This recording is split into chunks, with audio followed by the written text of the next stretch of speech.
दादा 2 पैसे शेतकऱ्याला मिळते, मिळू द्या. मिळायलाच पाहिजे का? पैसा मिळालाच पाहिजे. खर्च सांगा काका किती का खर्च?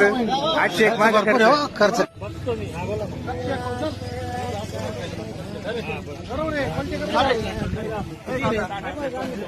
शंभर 771 रुपये 771 रुपये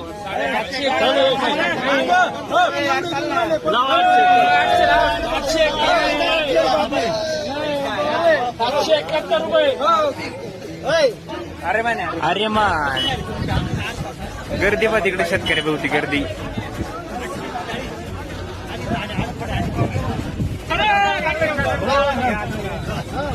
किती घ्यायचे? 800. अरे मान 701 रुपये खाली करायचं. 800 झाले 800 देऊन टाका 800. नाही दादा 2 पैसे शेतकऱ्याला मिळते, मिळू द्या. मिळायलाच पाहिजे का? मिळालाच पाहिजे. खर्च सांगा काका किती?